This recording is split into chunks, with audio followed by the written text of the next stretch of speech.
말씀의 제목은 하나님의 사람과 함께 할 때입니다. 하나님의 사람과 함께 할 때. 제가 미국에 오고 나서 우리 페이필이 참 따뜻하고 햇살이 정말 따사롭구나라는 것을 느끼기도 했지만 그만큼이나 느꼈던 것은 참 비가 많이 오는 지역이구나라는 것을 느꼈습니다. 비가 너무나도 많이 오는 날에는 정말 운전을 하는데 앞도 보이지 않을 정도로 그 번개도 너무 쳐서 참 운전하기 무섭다. 권사님들은 어떻게 운전하고 다니실까라는 생각이 들었던 적이 있습니다.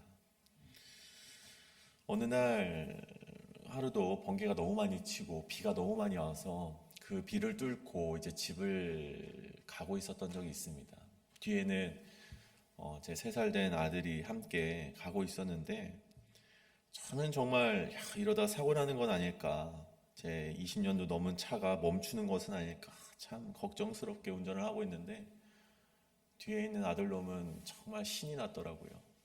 비가 오고 번개가 치는 것을 보면서 마음이 격양이 되었는지 소리를 지르면서 너무 좋아하는 것을 보게 된 적이 있습니다. 아마도 제 뒤에 있는 아들은 비가 오든 말든 번개가 치든 말든 이것이 자기에게 해를 가하지 못하고 만약 해를 가할지라도 앞에 아빠가 있기 때문에 자신은 걱정이 없노라 라고 생각하면서 그 기쁨을 즐겼는지 모르겠습니다. 제가 말씀드렸듯이 아빠랑 함께 있으니까 이 삶의 문제들이 자신의 문제가 아니었던 것이죠. 자신은 평안하고 그저 이 상황을 즐기면 되는 것이 바로 뒤에 있는 3살배기 아들이었습니다. 근데 저는요, 우리 성도님들의 삶이 이러한 삶이 되시길 간절히 소원합니다. 누군가와 함께할 때 함께하는 것만으로 의지가 되는 분이 있습니다. 세상이 악하고 세상이 나를 조여오고 죄어오고 나를 우겨싸려고 할지라도 우리는 평안한 삶을 살 수 있는 비결이 있습니다. 그것이 무엇입니까? 예수 그리스도라는 보배를 우리 마음에 품으면 되는 것입니다. 여러분들의 삶에 하나님을 주인으로 모시는 그 결단이 있으실 때 우리가 하나님이 정말 이 어려운 가운데서도 나를 지키시리라 라는 그런 믿음이 있을 때 여러분이 그러한 삶을 살 수 있다는 것입니다. 그리고 더 나아가 여러분이 그런 하나님을 섬기시는 하나님이 사람이 될 때 여러분과 함께 있는 모든 삶은 비록 여러분의 삶에 많은 문제가 있을지라도 그 삶에 평안이 허락된다는 것입니다. 어제 우리 목사님의 설교를 알 수 있듯이 성경의 엘리사는요, 하나님의 사람으로 알려진, 그리고 하나님의 사람으로서 하나님으로부터 인정받은 사람이었습니다. 모세보다도 엘리야보다도 하나님의 사람으로 표현된 것이 더 많은, 심지어 28번이나 표현이 되어 있다고 하죠. 그 엘리사가 바로 하나님의 사람이 되어서 하나님의 소명을 가지고 이 땅을 살아가게 되었습니다. 그때 어떠한 일이 일어납니까? 오늘 말씀 3절에 보면 이제 그 선지자의 제자들이 거주할 처소가 너무나도 좁아서 새롭게 이 요단이라는 곳에 가서 새로운 건물을 짓기 위하여서 갔을 때 사람들이 자꾸만 이 하나님의 사람 엘리사를 데려가고 싶은 거예요. 왜 그렇습니까? 이 하나님의 사람 엘리사와 있을 때 평안하기 때문이에요. 능력이 있고, 심지어 평안할 수 있는 기준이 무엇입니까? 어떤 것을 할 때 이들이 선인지 악인지를 분별하게 구별할 수 있는 엘리사였기 때문에 엘리사와 있으면 우리가 하나님께 죄를 짓지 않을 수 있겠구나. 하나님께 죄를 짓지 않으면 우리가 평안한 삶을 살 수 있을 텐데 엘리사와 함께 있을 때 우리가 그것을 누릴 수 있겠구나라는 것을 이들이 알았기 때문에 이들이 3절에서 당신도 종들과 함께 하소서, 자신을 낮추면서까지 주인 대신 엘리사를 끌고 가고 싶었던 이들의 마음이라는 것이죠. 여러분, 오늘 우리가 말씀을 통해서 우리가 이것을 좀 깨닫기를 원합니다. 여러분, 하나님과 함께 할 때 우리가 평안을 누리지만 그 하나님을 향한 올바른 신앙을 가진 이와 함께 하는 것도 여러분에게 평안을 가져다 준다는 것입니다. 하나님의 말씀에 올바르게 서 있고 하나님의 말씀을 의지하고자 하는 자와 함께할 때 여러분 평안을 누리고 적군들은 불안을 누리게 된다는 것입니다. 여러분 오늘 말씀을 통해서 그렇다면 하나님의 사랑과 함께할 때 어떤 것을 경험하게 되는가 우리가 조금 더 나아가 살펴보게 될 텐데 그것을 통해서 우리에게 깨달음이 있으신 오늘 새벽 제단이 되길 간절히 소원합니다. 어제 우리의 목사님을 통해서 나누었던 하나님의 사람은 어떻게 해야 되는가는 우리가 이미 나눴습니다. 은혜를 경험하고 깨달음을 얻은 자가 하나님의 사람이고 거절할 줄 아는 자가 하나님의 사람이고 복의 근원이 무엇인지를 아는 자가 바로 하나님의 사람입니다. 그렇다면 그 하나님의 사람이 되어서 하나님의 사람과 함께할 때 어떠한 일이 일어나는가 우리 잠시 이 시간 함께 살펴보시고 함께 결단하며 은혜를 나누시는 시간 되시길 간절히 소원합니다. 첫 번째로 하나님의 사람과 함께할 때 우리는 평안하다는 것입니다. 오늘 엘리사에게 이 두 가지 사건이 일어나는데 그 먼저 첫 번째 사건은요, 방금 말씀드렸듯이 이 선지자 제자들이 이 새롭게 건물을 짓는 그런 사건을 경험하게 됩니다. 선지자 제자들이 이 사람들이 점점 더 많아지게 됩니다. 그래서 새롭게 거주할 처소를 만들어야 될 사건이 일어나게 되죠. 아마도 앞서서 나아만 장군을 치료했던 것이 아마 많은 이들에게 퍼져나가게 되었고 그뿐만이 아니라 이 엘리사가 거룩하게 경건하게 살아간다는 사실이 정말 이 땅 가운데 퍼져나갔던 것 같아요. 그래서 선지자의 제자들이 더욱더 많아지게 됩니다. 그래서 이 거주할 곳을 새롭게 만들어도 되겠느냐 엘리사에게 물었을 때 엘리사가 그것을 허락하고 또 아까 말씀드렸던 3절에서 함께 가자라는 그 제자들의 말 가운데 엘리사가 그 건축 현장에 함께 나서게 됩니다.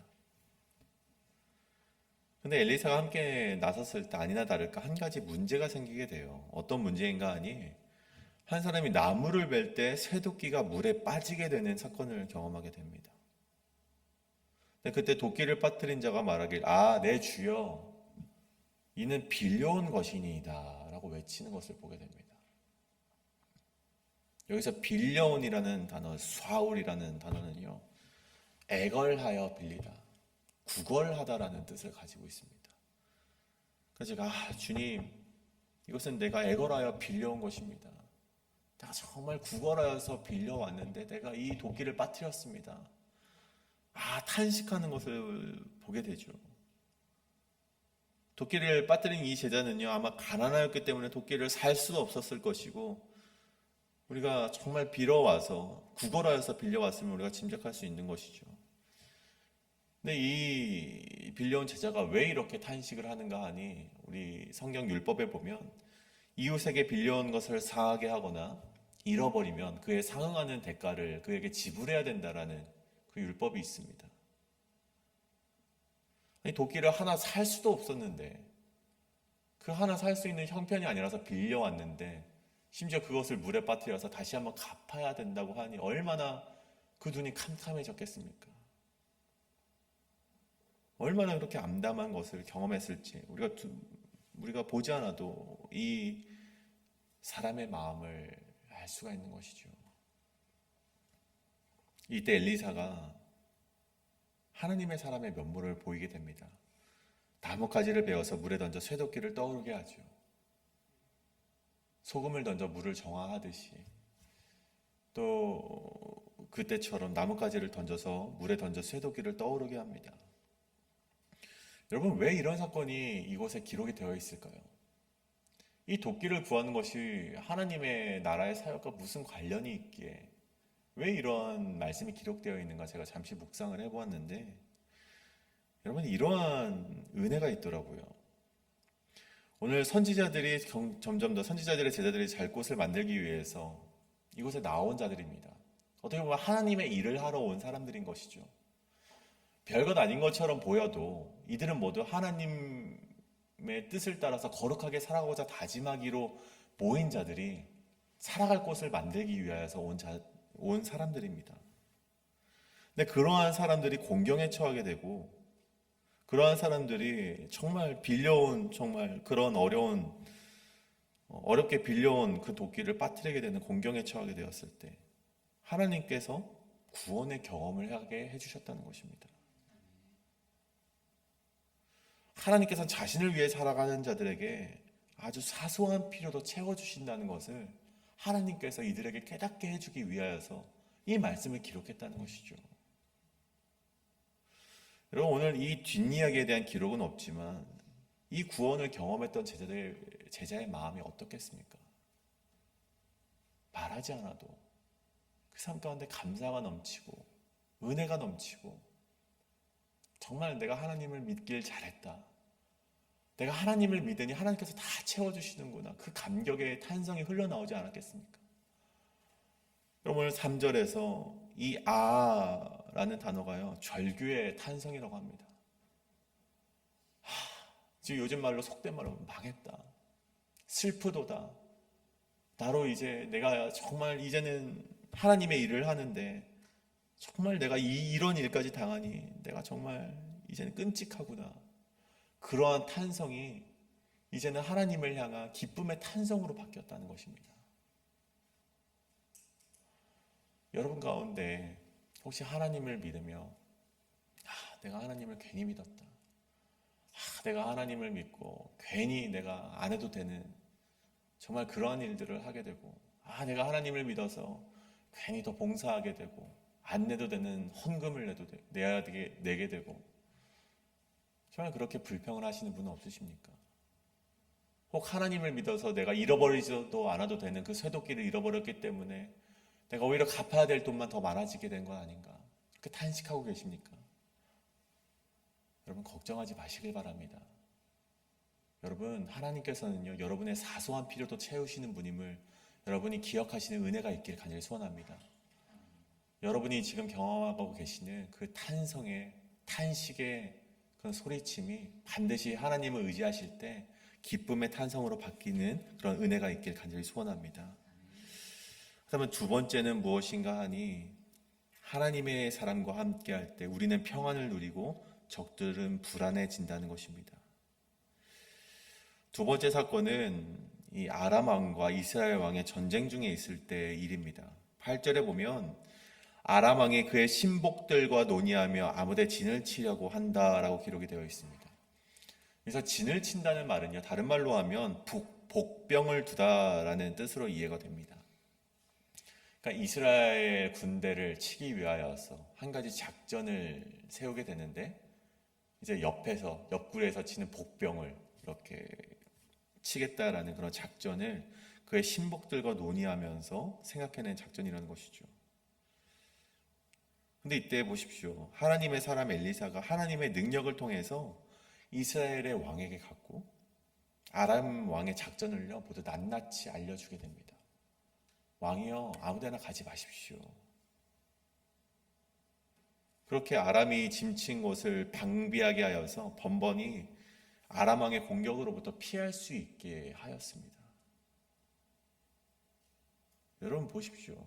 번번이 적들의 공격으로부터 벗어날 수 있는 은혜를 이 이스라엘 왕이 누렸다는 것입니다. 이곳에 이스라엘 왕을 치기 위해서 왔는데 이곳으로 하나님이 가지 못하게 막으셨고 오히려 방비하게 하시고, 이곳에 적들의 함정이 놓여 있는데 그곳으로 가지 않게 하시고 빈번하게 하나님께서 막아주셨다는 것입니다. 여러분, 그러니 적군의 마음이 어떻겠습니까? 11절에 보면 아람 왕의 마음이 불안하였다라고 기록이 되어 있습니다. 여기서 불안이라고 해석되는 이사에르는 사르라는 이런 단어에서 파생이 된 건데, 폭풍으로 인하여서 바다가 요동하는 것, 그리고 격하게 흔들리는 것, 마음이 어지럽히게 된 것을 말하는 것입니다. 여러분, 적군들이 자꾸만 우리를 공격하려고 하는데 그 공격을 자꾸만 피해갑니다. 그러니 얼마나 적군들의 마음이 이 요동을 치겠습니까? 하나님의 사람으로 인하여서 아람 왕이 얼마나 곤혹스러워하고 불안해했는지 잘 보여주는 구절이 바로 11절의 말씀입니다. 급기 아람 왕은요 자신의 사람들을 의심하게 됩니다. 그 불안이 자신의 충신들까지도 의심하게 만들고 색출 작업을 할 정도로 불안의 정도가 커지게 됩니다. 그리고 그 불안이 심지어 어떻게 됩니까? 오늘 말씀에 기록되진 않았지만 결국 아람 왕의 군대는 패배를 향한 길로 접어들게 되었다는 것입니다. 여러분 보십시오. 아람 왕과 아람의 신복들이 얼마나 부지런합니까? 이스라엘과의 전투에서 승리를 하기 위해서 적군 가운데 진을 치며 나름의 계획을 세우면서 이 계획 가운데 승리를 하기 위해서 얼마나 부지런하게 움직이는지 우리가 오늘 말씀을 통해서 보게 됩니다. 여러분, 이렇듯 악한 길을 도모하는 자의 발걸음이 결코 느리지 않다라고 시편에 기록이 되어 있습니다. 우리의 적대자들은요, 언제나 우리보다 부지런하고 빠르고 우리가 손쓸 수 없을 정도로 그들은 앞서 나간다는 것입니다.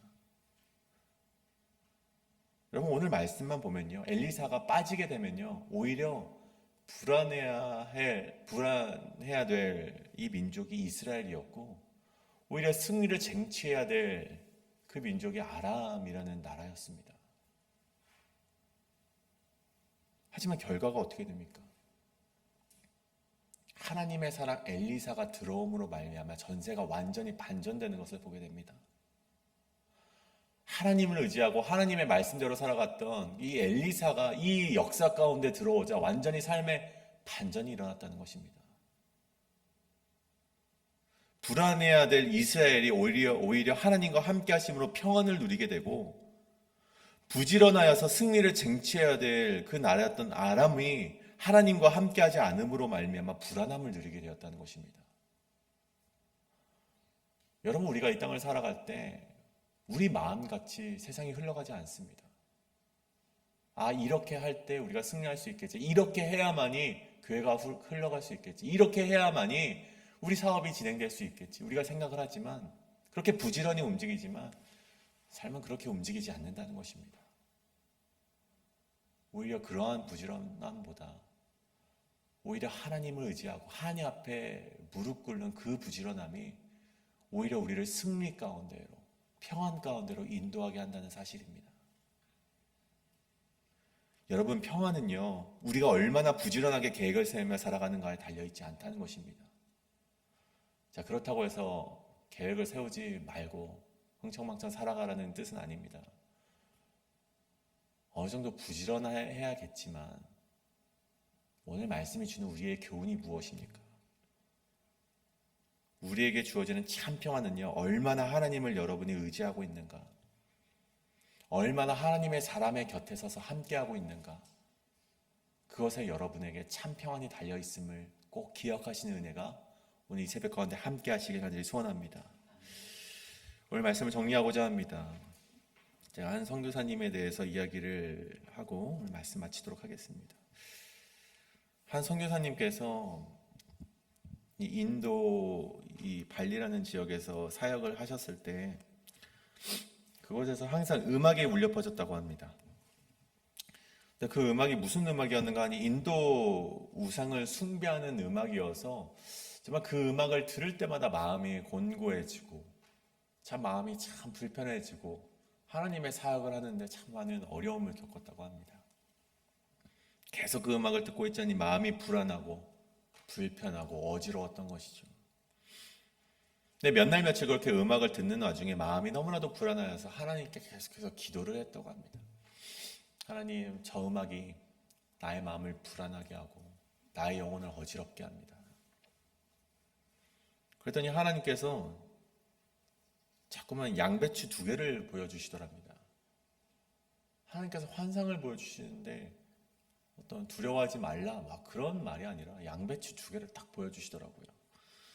그래서 뭔가 싶다가 하루가 지나고 이틀이 지나고 계속해서 기도를 하는데도 불구하고 하나님께서 자꾸만 양배추 2개를 보여준다는 것입니다. 나중에 알고 보니까 그것이 이 모교회에서 자신을 위해서 중보하는 2명의 권사님의 뒤통수였다는 것입니다. 권사님들이 아마 백발의 이제 할머니들이셨던 것 같아요. 그 백발의 할머니께서 끊임없이 우리 선교사님을 위해서 이 모교회에서 새벽 제단마다 이 앞에 앉아가지고 기도하시는 그 양배추 2개, 그 흰머리 2 이제 얼굴을 보여주셨음을 깨달았다는 것이죠. 나는 이렇게 불안해하고 있을 때 나를 위해서 하나님께 기도하는 자들이 있고 하나님이 나와 함께 하신다는 것을 깨닫게 되었을 때 그 불안이 물녹듯이 사라지게 되고 눈앞에 자신이 걸어가야 할 사역이 보이셨다고 그렇게 이야기하셨던 것이 기억이 납니다. 여러분, 이 땅 가운데 우리에게 불안을 주는 것이 얼마나 많이 있습니까? 우리의 적대자들도 우리를 죽이려 하고 너무나도 부지런히 움직여서 우리를 쓰러뜨리려 하는 저 적대자들도 있고, 또 우리의 삶 가운데 하나님을 믿음으로 말미암아 손해를 보는 것들이 있습니다. 우리 삶 가운데 빌려온 것들, 도끼를 저 물에 빠뜨려서 우리의 삶을 불안하게 만드는 것들이 얼마나 많이 있습니까? 그리고 우리가 그 불안을 이겨내기 위해서 얼마나 우리도 부지런하게 살아가십니까? 하지만 여러분, 오늘 말씀 가운데 반드시 깨달아야 되는 것은 참 평안은 하나님을 의지하는 자들에게 주어진다는 것입니다. 참 평안은 하나님의 말씀대로 살아가고자 하는 하나님의 사람과 함께할 때 여러분에게 주어진다는 것을 꼭 기억하시는 은혜가 이 새벽 제단 가운데 함께 하시길 간절히 소원합니다. 이 시간 그것을 놓고 함께 기도하길 원합니다. 하나님, 이 땅에 이 세상이 주는 불안 가운데 우리가 쓰러지고 넘어지고 그래서 아람왕처럼 우리가 패배를 경험하는 것이 아니라 오직 하나님만을 의지함으로 말미암아 또 하나님의 말씀대로 살아가고자 하는 자들과 함께 어우러서 살아가는 것이 바로 참 평안을 이룩하는 길임을 우리가 알게 하여 주시옵소서. 깨닫게 하여 주시옵소서. 결단하고 그 길에 하나님을 의지하는 그 길에 걸어갈 수 있는 내가 되게 하여 주시옵소서라고 이 시간 통성으로 기도하며 나아가시겠습니다.